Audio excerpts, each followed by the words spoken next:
북한에서 권력은 말로 움직이지 않습니다. 김여정이 뒤로 물러난 날이 있습니다. 그날부터 의전 매뉴얼이 바뀌었고 권력 순서가 움직였습니다.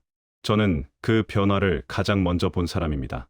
김여정은 지금의 권력일까요? 김주애는 미래의 상징일까요? 의전 순서 변화가 무엇을 뜻한다고 보시는지 자유롭게 말씀해 주세요. 구독과 좋아요 부탁드립니다. 제 이름은 박성철입니다. 평양 중구역에서 태어나 50평생을 그곳에서 살았습니다. 아버지는 항일발치산 후손이셨고 어머니는 전쟁 때 부모를 잃은 고아 출신이셨죠. 그래서 저는 어릴 때부터 당에 충성해야 한다는 말을 귀에 못박히도록 들으며 자랐습니다. 대학을 졸업하고 당 중앙위원회 의전실에 배치받았을 때 부모님은 정말 좋아하셨습니다. 우리 아들이 수령님 가까이서 일하게 됐구나 하시면서요. 의전실 과장. 겉으로 보면 그럴듯한 직함입니다. 최고 지도자 동지께서 공식 행사에 나가시면 누가 어디 서야 하는지, 몇 걸음 떨어져 있어야 하는지, 카메라는 어느 각도로 찍어야 하는지를 정하는 일이죠.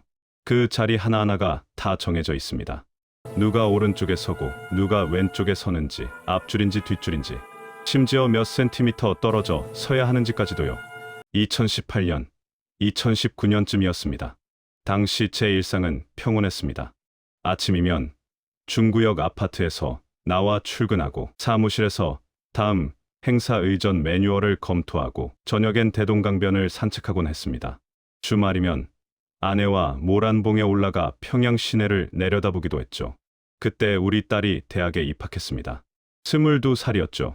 딸아이는 아빠는 대단한 일 하시는구나 하며 자랑스러워했습니다. 저도 뿌듯했습니다.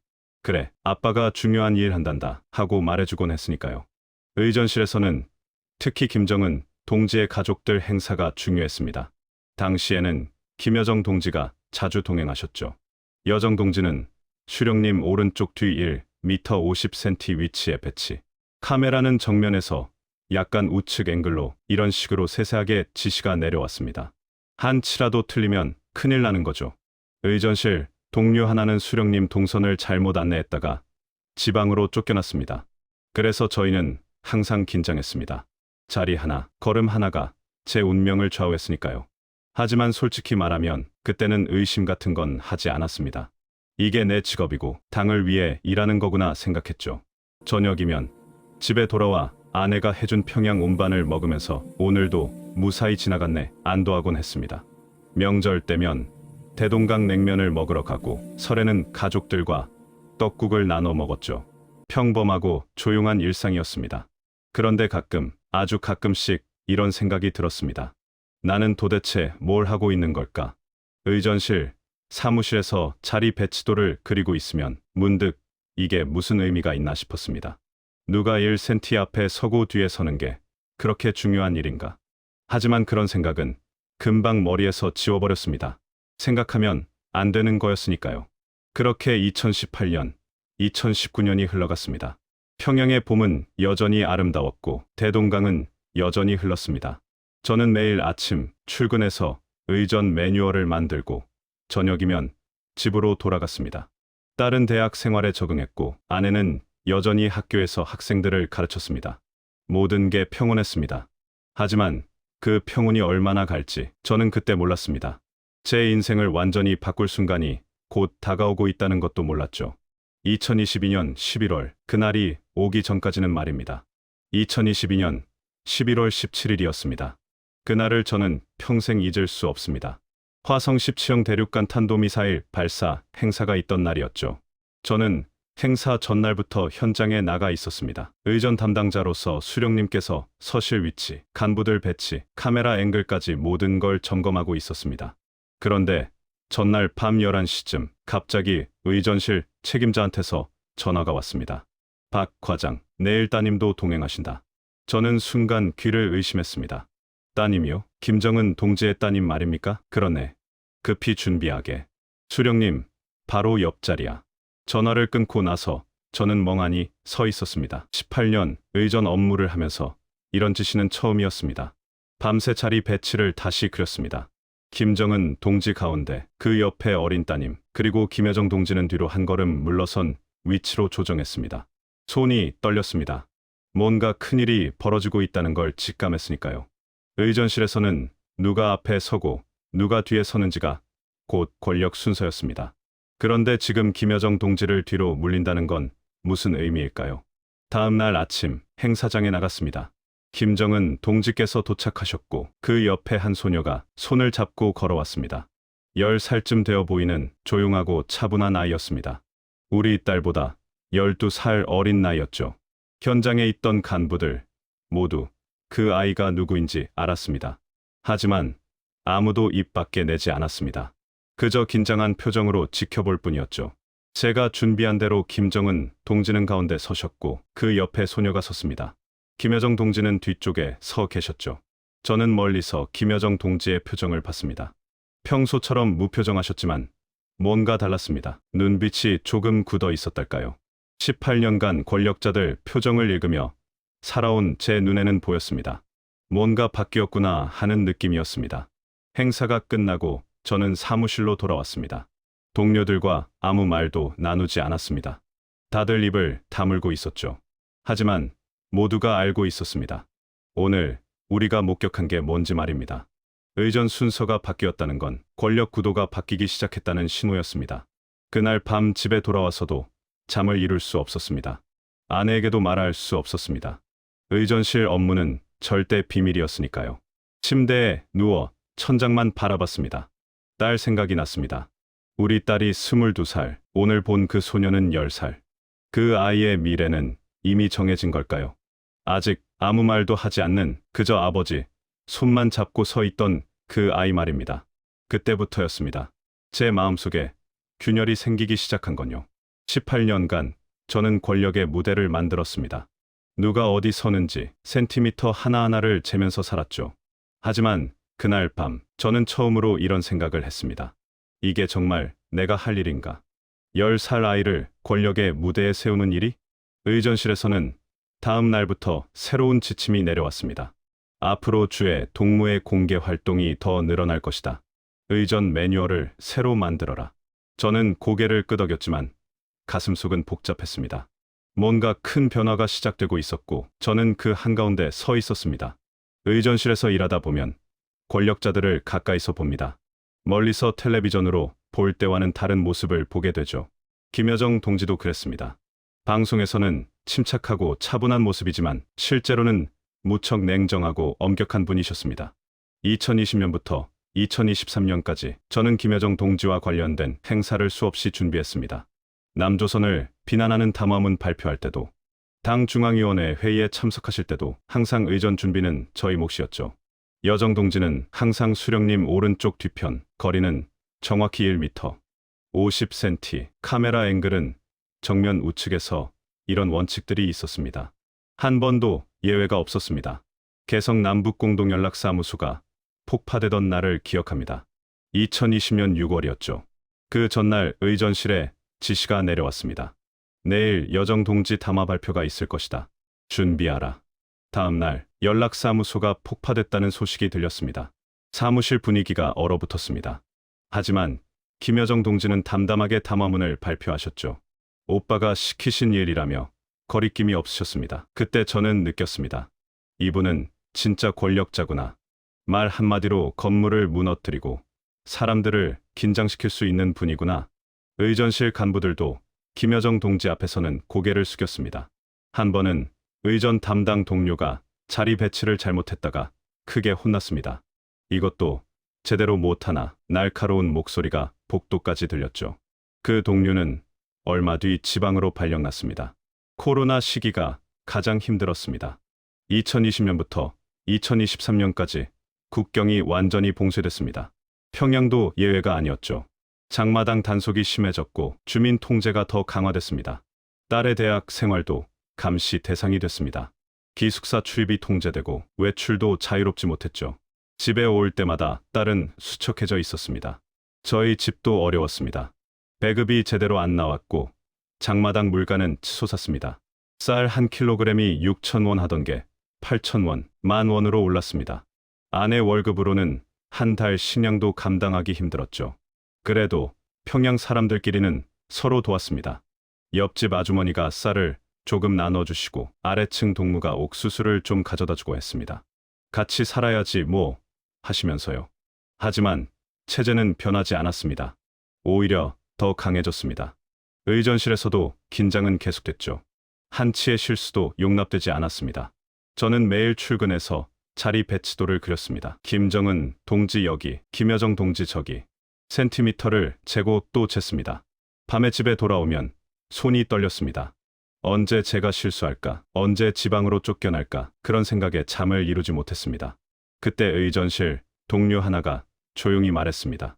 박 과장, 우리가 이러고 살아야 하나? 저는 대답하지 못했습니다. 대답하면 안 되는 질문이었으니까요. 하지만 마음속으로는 저도 똑같이 생각하고 있었습니다. 이렇게 사는 게 맞나? 딸만이라도 다른 세상을 보게 하고 싶다. 이대로는 안 되겠다. 그러던 2023년 뭔가 미묘한 변화가 느껴지기 시작했습니다. 김주의 동무가 점점 더 자주 모습을 드러냈습니다. 군사 행사에도 당 행사에도 나타났죠. 그리고 의전실에는 새로운 지시가 내려왔습니다. 주의 동무 자리를 좀 더 앞으로, 여정 동지는 반걸음 뒤로. 처음엔 작은 변화였습니다. 하지만 저는 알았습니다. 18년간 이 일을 해온 제 눈에는 보였습니다. 권력의 중심이 조금씩 움직이고 있다는 거요. 김여정 동지는 여전히 강력했습니다. 담화도 발표하고 회의도 주재하고 간부들을 떨게 만들었죠. 하지만 사진 속 위치는 조금씩 달라지고 있었습니다. 저는 그 변화를 누구보다 정확히 알았습니다. 자리 배치를 제가 그렸으니까요. 2023년 말부터 2024년 상반기까지 의전실은 정신이 없었습니다. 김주의 동무의 공개 활동이 눈에 띄게 늘어났기 때문입니다. 군부대 시찰, 당, 행사 참석, 심지어 신년 행사에도 모습을 보이셨죠. 그때마다 저는 의전 매뉴얼을 수정해야 했습니다. 새로운 원칙들이 생겼습니다. 주의 동무는 수영님 바로 옆, 카메라는 주의 동무가 잘 보이도록, 여정 동지는 뒤편에서 보좌하는 구도로. 처음에는 조금씩 바뀌었습니다. 김여정 동지가 뒤로 10cm, 20cm 물러나는 정도였죠. 하지만 시간이 갈수록 그 거리는 점점 멀어졌습니다. 한 번은 당 중앙위원회 회의 의전을 준비하던 날이었습니다. 의전실 책임자가 제 자리 배치도를 보더니 고개를 저었습니다. 아니야, 박 과장. 주의 동무를 더 앞으로. 여정 동지는 한 걸음 더 뒤로. 저는 연필을 들고 다시 그렸습니다. 김정은 동지 가운데, 김주의 동무 오른쪽 앞, 김여정 동지 오른쪽 뒤편. 거리가 점점 벌어지고 있었습니다. 사진 구도도 달라졌습니다. 예전에는 김정은 동지와 김여정 동지가 나란히 서신 사진이 많았습니다. 하지만 이제는 김정은 동지와 김주의 동무가 중심이었죠. 김여정 동지는 옆이나 뒤에서 조용히 지켜보는 모습으로 나왔습니다. 카메라 앵글 지시도 바뀌었습니다. 주의 동무 얼굴이 잘 보이게, 여정 동지는 자연스럽게 뒤편에. 이런 식이었습니다. 의전실 동료들도 다 느끼고 있었습니다. 한 선배 간부가 조용히 말했습니다. 박 과장, 자네도 알지 이게 뭘 의미하는지. 저는 대답하지 않았습니다. 대답할 필요도 없었죠. 18년간 의전 업무를 해온 우리는 모두 알고 있었습니다. 누가 앞에 서고 누가 뒤에 서는지. 그게 곧 권력 순서라는 거려. 김주의 동무는 말이 없었습니다. 행사장에 와서도 그저 아버지 손을 잡고 서 계실 뿐이었죠. 간부들에게 말을 거는 것도, 연설하는 것도 없었습니다. 하지만 그 존재 자체가 메시지였습니다. 이 아이가 미래다라는 신호였죠. 반면 김여정 동지는 여전히 담화를 발표하고 회의를 주재하고 일을 집행했습니다. 말을 많이 하고 권력을 행사하고 사람들을 움직였죠. 그때 저는 깨달았습니다. 두 사람의 역할이 다르다는 거요. 김여정 동지는 지금을 관리하는 사람이었습니다. 현재의 권력을 집행하고 체제를 운영하는 역할이었죠. 반면 김주의 동무는 다음을 상징하는 존재였습니다. 말하지 않고 그저 서 있기만 해도 사람들은 미래를 생각하게 됐습니다. 의전실에서는 이걸 이중 배치라고 불렀습니다. 현재와 미래를 동시에 무대에 올리는 거죠. 김정은 동지는 두 사람을 모두 필요로 했습니다. 지금 당장 체제를 안정시킬 집행자와 다음을 준비할 상징이 필요했던 겁니다. 그해 봄이었습니다. 저는 딸과 대동강변을 걸었습니다. 벚꽃이 피어 있었죠. 딸이 물었습니다. 아빠, 요즘 일이 많으세요? 저는 고개를 끄덕였습니다. 그래, 좀 바쁘구나. 딸은 아무 말 없이 제 팔짱을 꼈습니다. 그때 저는 생각했습니다. 이 아이에게 뭘 남겨줄 수 있을까? 권력의 무대를 만드는 아버지가 이 아이에게 진짜 자유를 줄 수 있을까? 그 순간 저는 결심했습니다. 이대로는 안 되겠다고. 센티미터로 권력을 재는 이 일, 사람들을 앞뒤로 세우는 이 일을 더 이상 하고 싶지 않다고. 딸에게 거짓말하고 싶지 않다고. 아빠는 위대한 일 한다고 더 이상 말하고 싶지 않았습니다. 저는 기회를 기다렸습니다. 중국 출장이든 지방 파견이든 뭐든 좋았습니다. 평양을 벗어날 수 있는 기회만 오면 저는 떠나기로 마음먹었습니다. 제 가족을, 제 인생을 더 이상 권력의 무대에 바치고 싶지 않았습니다. 그리고 그 기회는 생각보다 빨리 왔습니다. 2024년 8월 11일, 저는 중국 베이징으로 출장을 갔습니다. 고위급 인사가 중국을 방문하는데 의전 담당자로 수행하라는 지시가 내려온 겁니다. 저는 그 기회를 놓치지 않았습니다. 출장 가방을 싸면서 저는 알았습니다. 이번이 마지막이라는 거요. 떠나기 전날 밤, 저는 딸과 대동강변을 마지막으로 걸었습니다. 주혜야, 아빠가 출장 다녀온다. 딸은 걱정스러운 얼굴로 물었습니다. 언제 오세요? 저는 대답할 수 없었습니다. 곧 돌아올게라고 거짓말을 했죠. 딸은 제 팔을 꼭 잡았습니다. 아빠, 조심하세요. 그 말이 가슴을 찢었습니다. 아내에게도 제대로 된 작별을 할 수 없었습니다. 중국 출장 잘 다녀오겠소. 아내는 짐을 싸주면서 말했습니다. 조심해서 다녀와요. 우리 기다리고 있을게요. 저는 고개를 끄덕였지만 눈물이 날 것 같았습니다. 돌아가신 부모님 산소에도 갔습니다. 어머니, 아버지, 아들이 먼 길을 떠납니다. 용서해 주십시오. 베이징에 도착한 건 8월 13일이었습니다. 수행단은 호텔의 여장을 풀었고 저는 의전 점검 업무를 맡았습니다. 이틀간은 정말 의전 업무를 했습니다. 회의장 자리 배치를 확인하고 동선을 점검했죠. 하지만 마음속으로는 탈출 계획만 생각하고 있었습니다. 8월 15일 저녁, 저는 호텔 방에서 나왔습니다. 의전 최종 점검차 외출한다는 쪽지를 남기고요. 호텔 로비를 빠져나갈 때 심장이 터질 듯 뛰었습니다. 보안원이 의심하면 어떡하나, 누가 뒤따라오면 어떡하나. 손이 떨렸습니다. 하지만 되돌릴 수는 없었습니다. 미리 연락해둔 브로커를 만났습니다. 조선족 남자였는데 제 신분을 알고는 놀랐습니다. 의전실 간부요? 위험합니다. 당신 같은 사람은 북한에서 끝까지 추적할 겁니다. 저는 고개를 끄덕였습니다. 알고 있습니다. 그래도 가야 합니다. 브로커는 한숨을 쉬더니 말했습니다. 따라오십시오. 그날 밤부터 숨어 지내기 시작했습니다. 조선족 동포의 집 지하 창고, 허름한 여관 뒷방, 때로는 차 안에서 밤을 지새우기도 했습니다. 55살 나이에 18년간 사무실에서만 일하던 몸으로 이렇게 숨어 다니는 게 얼마나 힘들었는지 모릅니다. 허리는 아프고 다리는 저렸습니다. 브로커가 소식을 전해줬습니다. 북한 보위부 추적팀이 베이징에 왔습니다. 당신을 찾고 있어요. 식은땀이 흘렀습니다. 의전실 박 과장 실종 소식이 평양에 알려졌을 겁니다. 제 가족은 어떻게 됐을까? 딸은 무사할까? 아내는 신문받고 있을까? 밤마다 그 생각에 잠을 이룰 수 없었습니다. 중국 공안 단속도 문제였습니다. 탈북자 단속이 심해서 거리에 나갈 수도 없었습니다. 특히 간부 출신은 더 위험했죠. 잡히면 북한으로 송환될 테고 그럼 저는 끝입니다. 지하 창고에 숨어 있으면서 저는 생각했습니다. 내가 이러려고 탈북했나? 이게 자유인가? 하루는 조선족 할머니가 밥을 가져다 주셨습니다. 김치찌개와 흰쌀밥이었죠. 할머니는 말씀하셨습니다.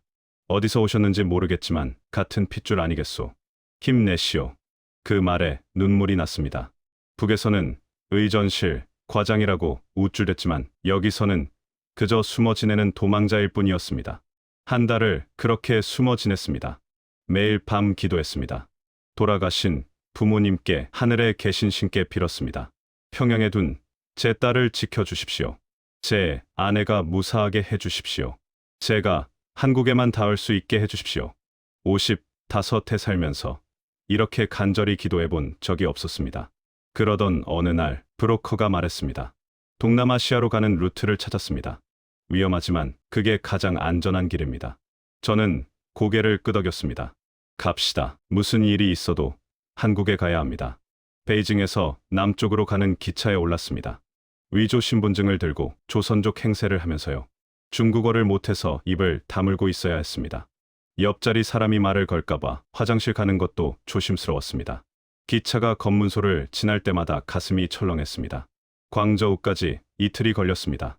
기차 안에서 잠도 제대로 못 잤습니다. 눈을 감으면 평양이 보였습니다. 대동강, 모란봉, 우리 집 아파트, 딸의 얼굴. 딸은 지금 무얼 하고 있을까? 대학에는 나가고 있을까? 아니면 신문 받고 있을까? 생각할수록 가슴이 아팠습니다. 광저우에서 브로커가 또 다른 사람에게 저를 넘겼습니다. 한국 선교사와 연결된 조선족 목사님이었죠. 목사님은 작은 교회 지하실에 저를 숨겨주셨습니다. 여기서 일주일만 계십시오. 동남아시아 루트를 준비하겠습니다.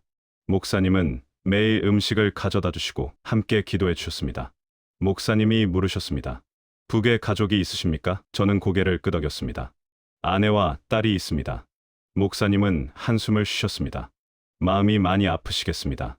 그 말에 눈물이 터져 나왔습니다. 50평생 살면서 남 앞에서 운 적이 거의 없었는데 그날은 참을 수 없었습니다. 하나님께서 지켜주실 겁니다. 목사님은 제 어깨를 두드려 주셨습니다. 북에서는 종교를 믿는 게 죄였습니다. 하지만 그때 그 지하실에서 저는 처음으로 자유롭게 기도할 수 있었습니다. 하나님, 제 가족을 지켜주십시오.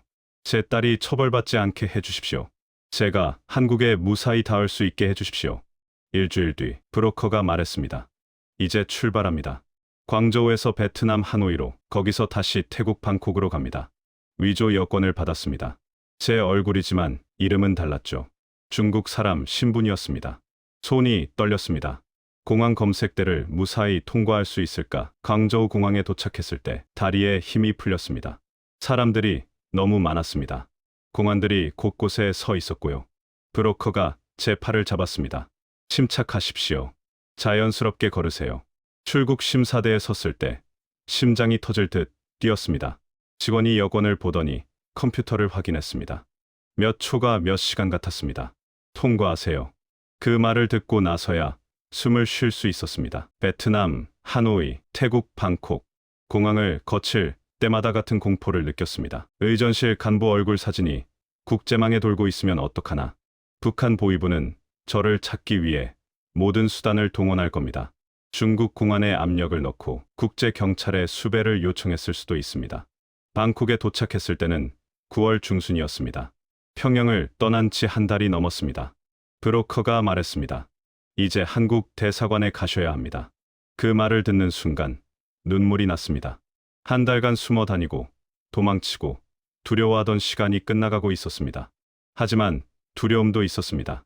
북한 의전실 출신이라고 하면 한국에서 저를 믿어줄까, 첩자라고 의심하지 않을까. 18년간 김정은 가족을 가까이서 봤고 권력 구조를 알고 의전 매뉴얼을 만들었던 사람입니다. 한국 정보기관이 저를 어떻게 볼까요? 조선족 목사님이 제게 성경책 한 권을 주셨습니다. 이걸 가지고 가십시오. 한국에 가면 자유롭게 믿을 수 있습니다. 저는 성경책을 가슴에 안았습니다.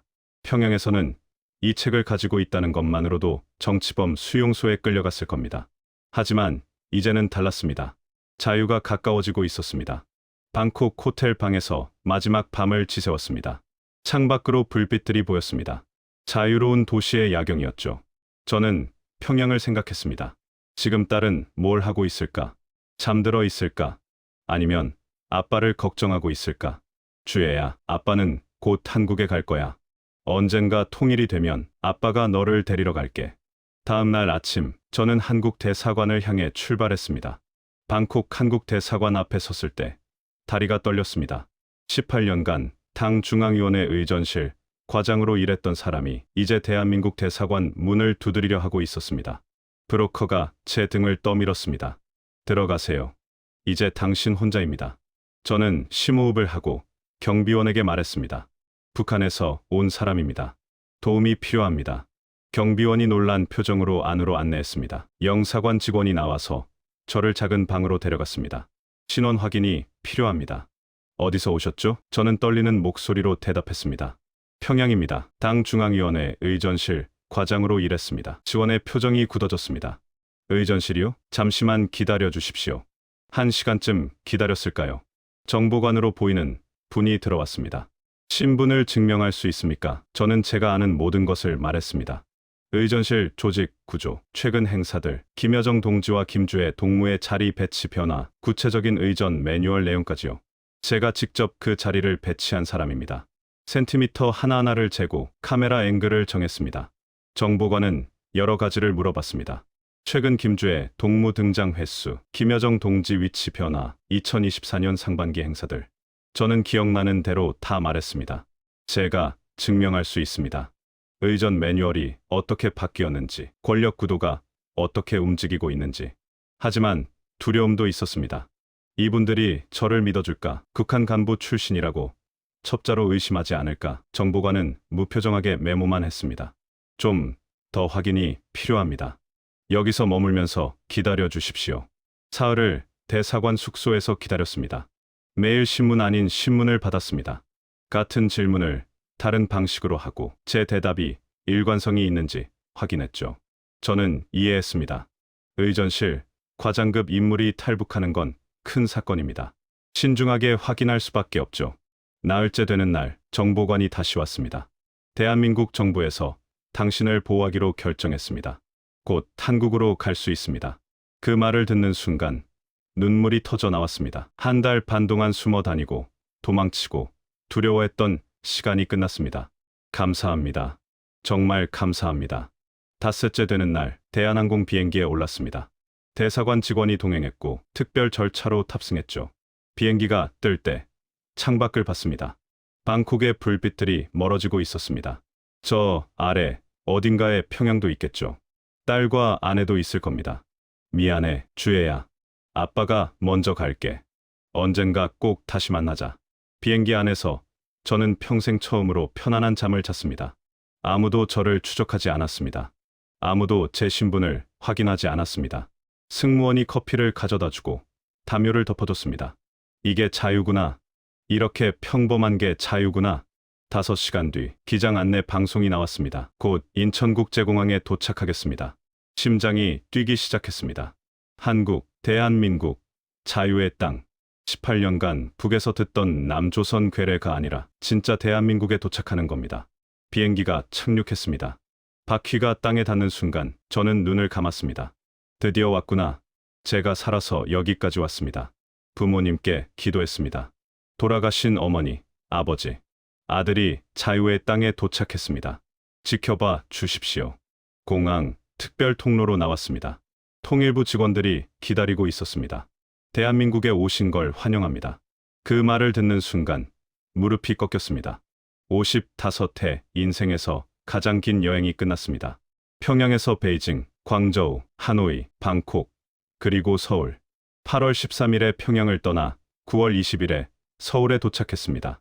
차를 타고 하나원으로 향했습니다. 창밖으로 서울 야경이 보였습니다. 고층 빌딩, 환한 거리, 자유롭게 다니는 사람들. 평양과는 완전히 다른 세상이었습니다. 통일부 직원이 말했습니다. 이제부터 새로운 삶이 시작됩니다. 저는 고개를 끄덕였습니다. 그래, 새로운 삶. 하지만 평양에 둔 가족을 잊을 순 없어. 하나원 정문을 들어서는 순간 저는 돌아봤습니다. 북쪽 하늘을 바라봤죠. 저 멀리 38선 너머 평양에 제 딸이 있습니다. 제 아내가 있습니다. 주혜야, 아빠는 여기서 기다릴게. 통일이 되면 다시 만나자. 꼭. 인천공항에 처음 내렸을 때 저는 멈춰섰습니다. 자유가 이렇게 밝은지 몰랐습니다. 사람들이 웃으며 걸어다니고 아무도 뒤를 돌아보지 않았습니다. 감시하는 사람도 눈치 보는 사람도 없었죠. 공항 편의점에서 물건들이 가득 쌓여 있는 걸 보고 눈물이 났습니다. 평양에서는 상상도 못할 풍경이었습니다. 하나원에서 석 달을 보냈습니다. 남한 사회 적응 교육을 받으면서 저는 매일 뉴스를 봤습니다. 이제는 자유롭게 북한 소식을 볼 수 있었죠. 유튜브를 켜면 김여정 분석, 김주의 분석이 나왔습니다.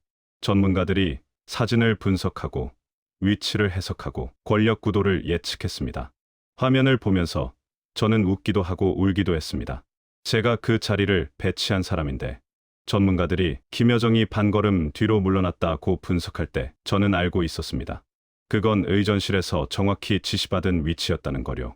센티미터 하나하나가 의도된 것이었습니다. 어느 날 하나원 교육생 한 분이 물었습니다. 북에서 무슨 일 하셨어요? 저는 대답했습니다. 의전실에서 일했습니다. 김정은 가족이 어디 서는지 정하는 일이요. 그 사람이 놀라며 물었습니다. 그럼 김여정이랑 김주의 자리도요? 저는 고개를 끄덕였습니다. 네. 제가 배치했습니다. 2024년 12월 저는 하나원을 나와 서울에 정착했습니다. 작은 원룸을 얻었고 통일부 지원을 받으며 새 삶을 시작했죠. 처음으로 마트에 갔을 때 저는 쌀 앞에서 울었습니다. 20kg 쌀이 자유롭게 쌓여 있었습니다. 평양에서는 배급으로 겨우 받던 쌀이 여기서는 돈만 있으면 얼마든지 살 수 있었습니다. 휴대폰을 처음 받았을 때도 신기했습니다.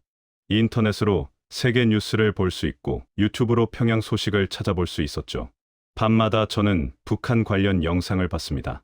대동강, 모란봉, 김일성 광장. 제가 평생 살던 곳들이었습니다. 화면 속 평양 거리를 걸어 다니는 사람들 사이에 혹시 딸이 있지 않을까 찾아봤습니다. 한국 음식도 조금씩 익숙해졌습니다. 냉면을 먹으러 갔는데 맛이 달랐습니다. 평양 냉면과는 달랐죠. 김치도 다르고 된장찌개도 달랐습니다. 하지만 그래도 같은 민족의 음식이었습니다. 우리는 원래 하나였는데 생각하면 가슴이 아팠습니다. 말투도 조금씩 고쳐야 했습니다. 북에서는 동무라고 했지만 남에서는 씨라고 했죠. 억양도 달랐습니다. 처음에는 제 말투 때문에 사람들이 알아챘습니다. 북에서 오셨어요? 저는 고개를 끄덕였습니다. 네, 작년에 왔습니다. 사람들은 따뜻하게 대해줬습니다. 통일부에서 탈북민 간담회가 있었습니다. 거기서 다른 탈북민들을 만났죠. 함경도에서 온 사람, 양강도에서 온 사람, 평양에서 온 사람. 우리는 서로의 이야기를 나눴습니다. 남해 와서 제일 좋은 게 뭐예요? 누군가 물었습니다. 한 분이 대답했습니다. 뒤를 안 돌아봐도 되는 거요. 모두가 고개를 끄덕였습니다. 저는 제 이야기를 조금씩 하기 시작했습니다. 의전실에서 일했던 이야기, 김여정과 김주애를 가까이서 본 이야기, 권력의 무대를 만들었던 이야기. 사람들은 놀라워했습니다. 그럼 진짜 권력 구도를 아시는 거네요? 저는 고개를 끄덕였습니다. 네, 18년간 그 일만 했으니까요. 어느 날 기자가 인터뷰를 요청했습니다. 당신의 증언이 중요합니다. 북한 권력 구조를 이해하는데 도움이 될 겁니다. 저는 고민했습니다. 제 이야기를 하면 북에 있는 가족이 위험해질 수 있습니다. 하지만 동시에 진실을 말해야 한다는 책임도 느꼈습니다. 결국 저는 증언하기로 했습니다. 다만 얼굴과 실명은 공개하지 않는 조건으로요. 저는 18년간 권력의 무대를 만들었습니다. 누가 어디 서는지 센티미터 하나하나를 재는 일이었죠. 김여정 동지는 뒤로 물러났고 김주애 동무는 앞으로 나왔습니다. 의전 매뉴얼이 바뀌었다는 건 권력 구도가 바뀌었다는 뜻입니다. 이 인터뷰에서 저는 말했습니다. 많은 분들이 누가 후계자냐고 물으십니다. 하지만 제가 보기에 둘 다 도구입니다. 김여정은 지금을 관리하는 도구, 김주애는 미래를 상징하는 도구입니다. 진짜 무서운 건 그들이 아니라 그들을 그 자리에 세우는 시스템입니다. 저는 18년간 그 시스템의 톱니바퀴였습니다. 밤이 되면 저는 창밖을 바라봅니다. 서울의 야경, 자유로운 불빛들, 북쪽 하늘, 저 멀리에 평양이 있습니다. 제 딸이 있고 제 아내가 있죠. 주애야, 아빠는 여기서 자유롭게 살고 있어. 언젠가 통일이 되면 우리 다시 대동강 냉면 먹으러 가자. 그때는 누가 어디 서는지 신경 쓸 필요 없이 그냥 자유롭게 서 있는 거야. 저는 지금도 증언을 계속하고 있습니다. 김여정도 김주애도 아닙니다. 문제는 언제나 사람을 앞에 세우고 뒤로 밀어내는 그 시스템입니다. 저는 그 시스템의 연필이었습니다. 센티미터로 권력을 재던 사람.